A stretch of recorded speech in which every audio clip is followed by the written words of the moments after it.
Hermanos, buenas noches. Vamos a compartir el mensaje del Señor.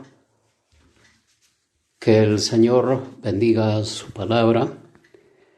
Oremos. Bendito Padre Celestial, amado Dios, te rogamos que tu Espíritu Santo, Señor, esté con nosotros y nos ayude a entender lo que tú nos quieres hablar, Señor. Te lo rogamos, te pedimos, te agradecemos en el nombre de nuestro Señor Jesucristo. Amén. Vamos a las Escrituras en el profeta Daniel, el capítulo 7, los versículos 13 y 14. Dice así: miraba yo en la visión de la noche, y he aquí en las nubes del cielo venía uno como un hijo de hombre, que vino hasta el anciano de días, y le hicieron acercarse delante de él. Y le fue dado dominio, gloria y reino para que todos los pueblos, naciones y lenguas le sirvieran. Su dominio es dominio eterno, que nunca pasará, y su reino uno que no será destruido. El mensaje lleva por nombre En busca de los campos blancos. En busca de los campos blancos. Veamos la historia de Israel. ¿Qué pasó cuando el pueblo de Israel todavía en las 12 tribus, como las 12 tribus y sus familiares, van a Egipto? Gracias a José es que pudieron entrar a Egipto junto con Jacob. Bueno, allá en Egipto debían estar 7 años que duraba la hambruna y 7 años de abundancia. Pero ¿qué ocurrió? Que Israel se acostumbró, se acomodó a las costumbres de Egipto, de manera que abandonaron la misión que Dios les había dado en Abraham cuando les dijo: en ti serán benditas todas las naciones. Israel estaba llamado a ser bendición para todas las familias de la tierra. La misión no es un esfuerzo nacido de la mente o del corazón de los hombres. Es un mandamiento de Dios que no puede seguir postergándose. El Señor en una ocasión les dice a sus discípulos: ustedes dicen que faltan aún 4 meses para la siega, pero yo les digo, alzad los ojos y mirad los campos, porque ya están blancos, están listos para la cosecha, para cegarlos. Vamos a estos textos bíblicos en Salmo 47:7 y Salmo 72:11. Salmo 47:7 dice así: porque Dios es el Rey de toda la tierra, cantad con inteligencia. Y el 72:11 dice: todos los reyes se postrarán delante de él, todas las naciones le servirán. Entonces, esto nos lleva a esta verdad teológica que dice así: Dios es el Rey de toda la tierra y todas las naciones le servirán. El mensaje entonces para hoy dice: hay que servir a Dios bajo esta verdad. ¿Cuál verdad? Que Dios es el Rey de toda la tierra y todas las naciones le servirán. La Iglesia entonces está llamada a trabajar para Dios bajo esta verdad. El mensaje se va a desarrollar en 3 puntos. El primer punto se llama así: La cosecha para el Señor está lista. Esa cosecha que Dios quiere la hace a través de sus misioneros, a través de las personas llamadas por Él para llevar el mensaje de salvación, para llevar su santo evangelio. En el primer siglo ya vimos el primer y segundo viaje del apóstol Pablo, así en forma muy general, y ahora veamos el tercer viaje. Solamente mencionaremos por qué lugares va. Va a Éfeso, a Macedonia, a Grecia, a Mileto, y vuelve casi por los mismos lugares, despidiéndose, vuelve a Jerusalén. Este viaje lo inicia siempre desde Antioquía de Siria. También tiene grandes colaboradores y grandes misioneros como Bernabé, Lucas, Marcos, Silas, Timoteo y otros más.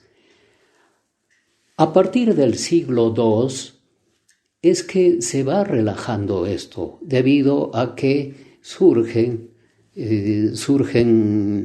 herejías, surgen sectas, y también se va dejando la sana doctrina debido a estas cosas, ya que no había todavía el canon del Nuevo Testamento.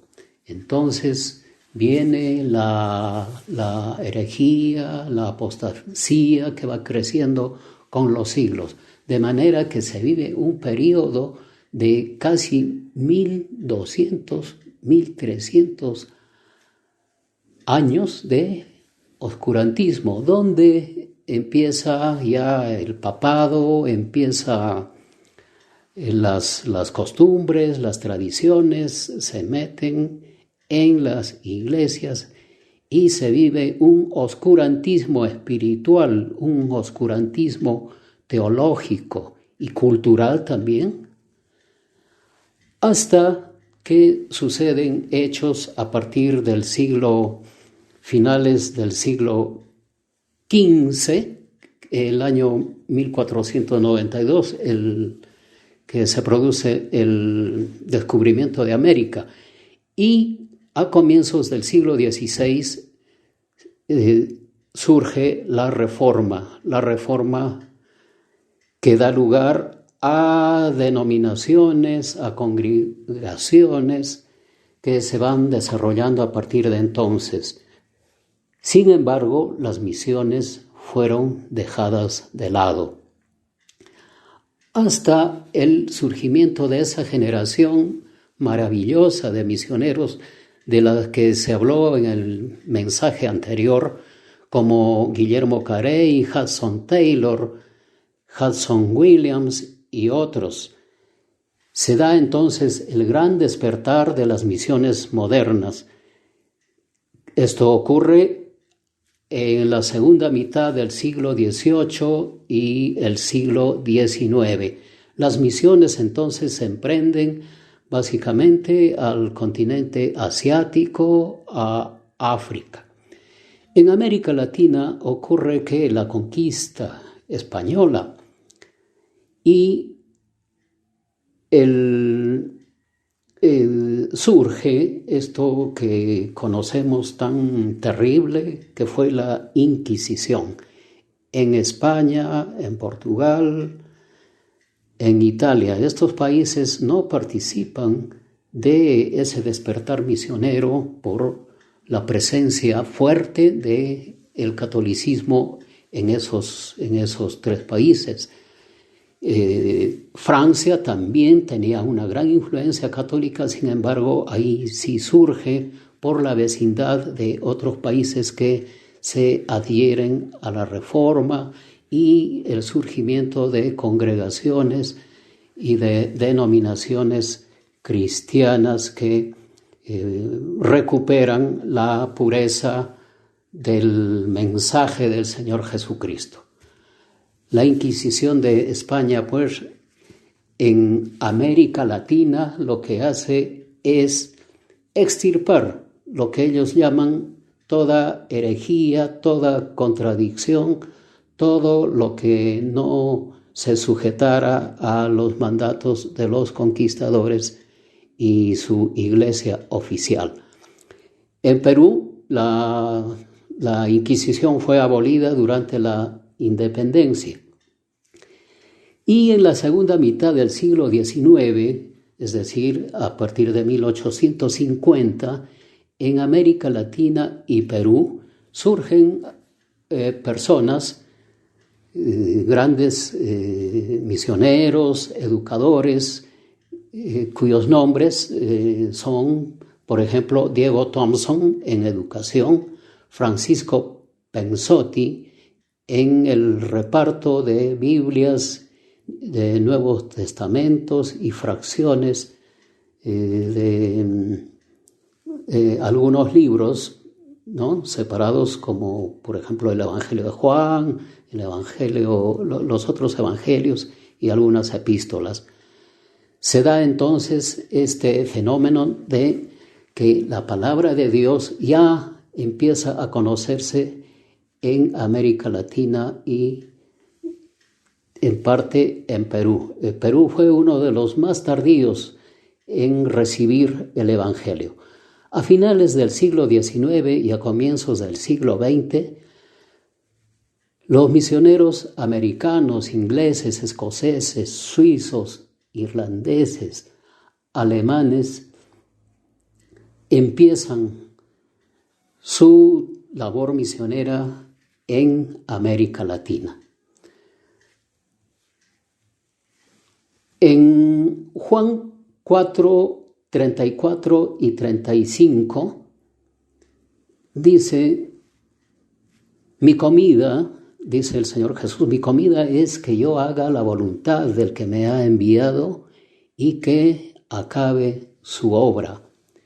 Esto fue bien captado, tomado y llevado a la práctica por estos misioneros, básicamente procedentes del hemisferio norte, americanos, ingleses, escoceses, así como se dijo.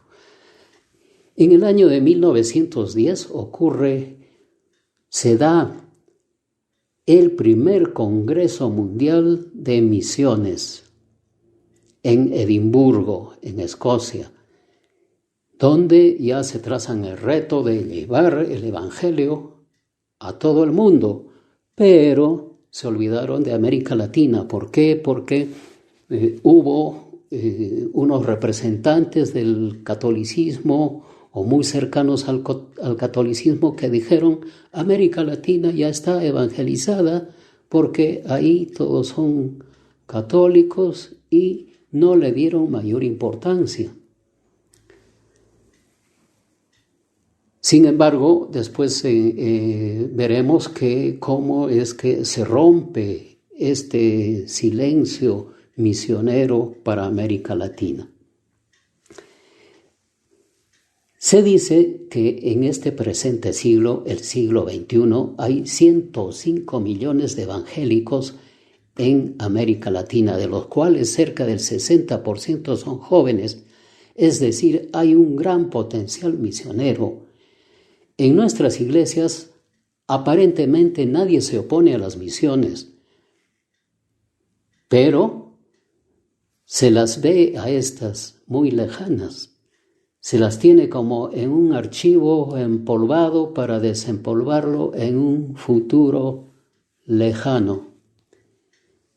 En el mensaje anterior se concluyó que había que volver a las Santas Escrituras como modelo para actualizar y para hacer las misiones. Como dice el apóstol, como dice en la epístola de Santiago 1:22, dice: sed hacedores de la palabra y no solo oidores, engañándoos a vosotros mismos. Dios es el Rey de toda la tierra y todas las naciones le servirán. Hay que servir a Dios bajo esta verdad. El segundo punto: en Cristo somos más que vencedores.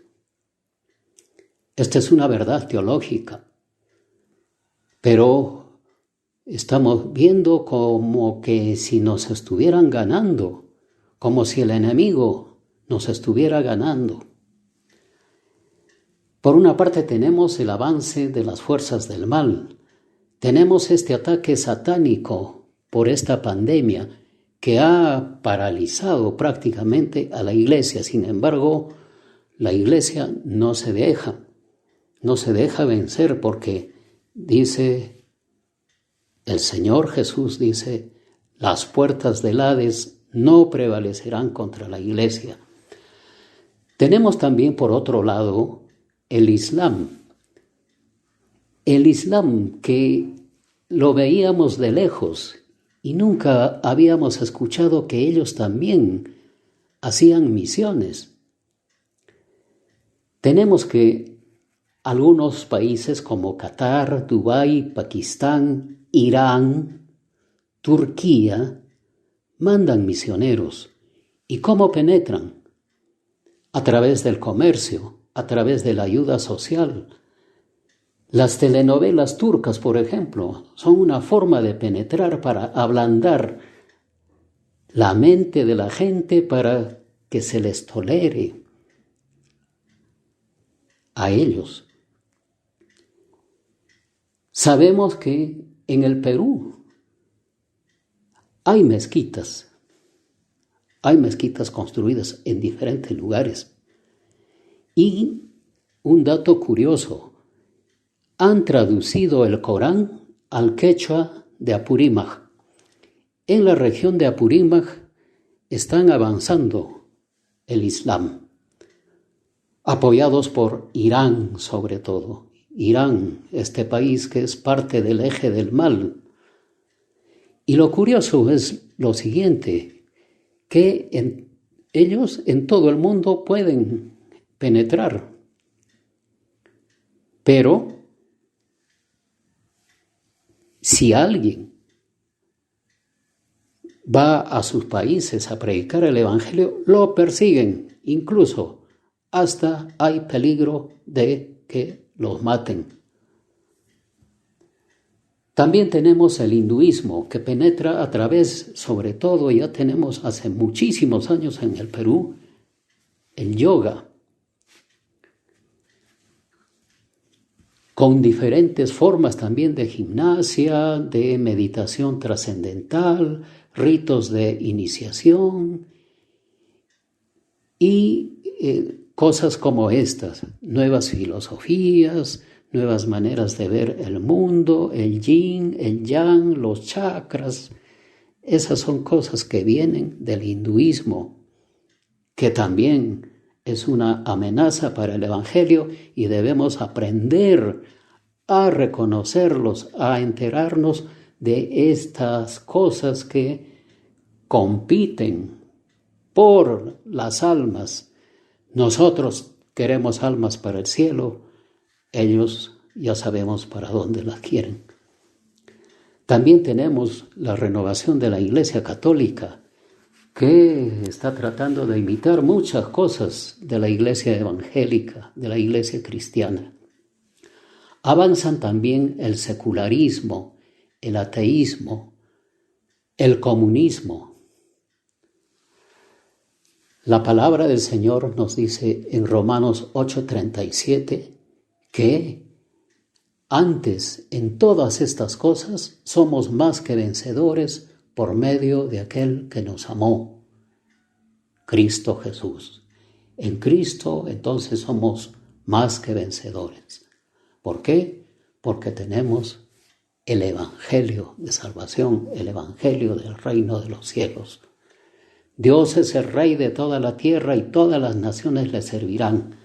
Hay que servir a Dios bajo esta verdad. Tercer punto, ¿qué haremos? ¿Qué se puede ir haciendo en nuestras iglesias?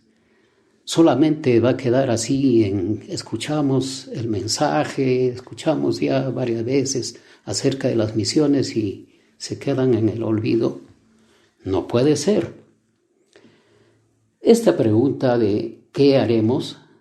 Se la hicieron también al apóstol Pedro cuando después de su primera prédica, con ocasión de la venida del Espíritu Santo, es decir, el día de Pentecostés, le plantean así a los apóstoles.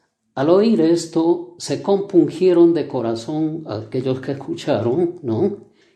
Y le dicen a Pedro y a los otros apóstoles: varones, hermanos, ¿qué haremos? Pedro les dijo: arrepentíos y bautícese cada uno de vosotros en el nombre de Jesucristo para perdón de los pecados, y recibiréis el don del Espíritu Santo.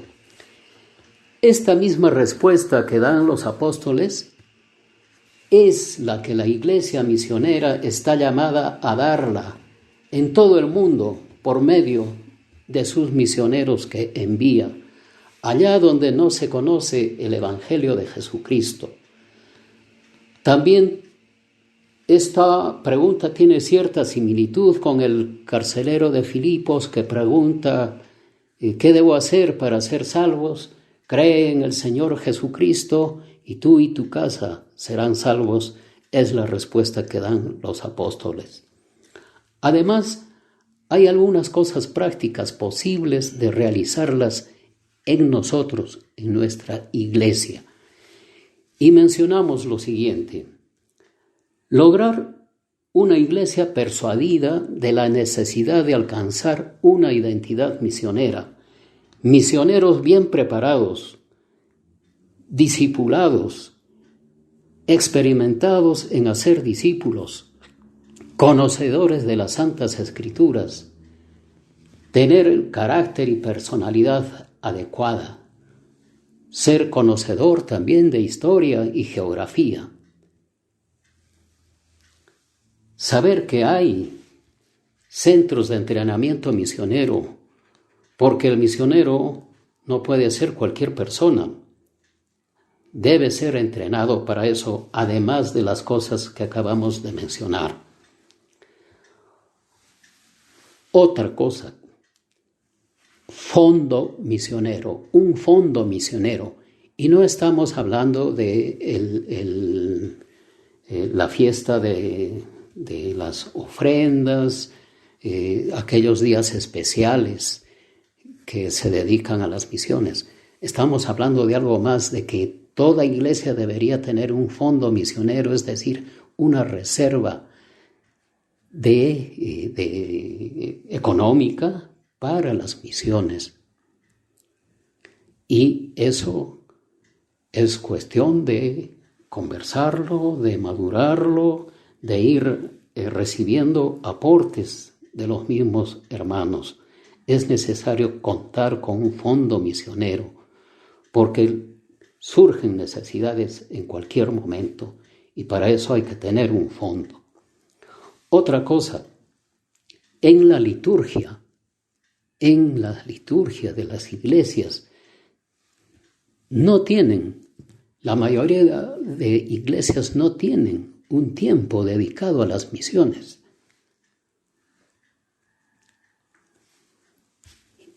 Y a nivel personal, ¿qué debemos hacer? Debemos tener siquiera un día a la semana, un tiempo especial para orar por las misiones. Si sabemos nombres de misioneros, hay que orar por esos misioneros. Si no conocemos ningún nombre, tenemos aquello que se llama la ventana 1040, donde están los nombres de países donde no ha penetrado el Evangelio y los pocos que hay son perseguidos, los pocos misioneros que hay son perseguidos.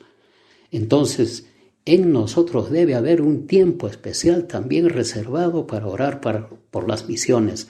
También debemos aprender nombres de etnias en diferentes partes del mundo. Ojalá que haya la ocasión de dar el nombre de varias etnias por las cuales debemos estar orando.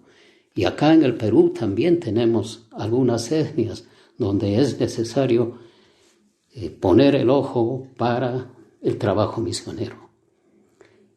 Y por último, cada uno de nosotros debe ser un misionero en su corazón, en su espíritu, en su quehacer. Dios es el Rey de toda la tierra y todas las naciones le servirán. Conclusiones. Primera conclusión: los campos blancos son una realidad para la Iglesia en la medida que asuma su rol misionero. Si no, las misiones siempre estarán lejanas y el Señor nos las quitará y se las dará a otros.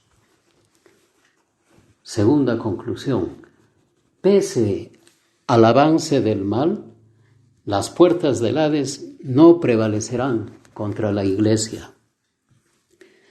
Tercera conclusión: se pueden hacer muchas cosas para las misiones, pero hay que empezar por nosotros. Que el Señor los bendiga, que el Señor bendiga su palabra.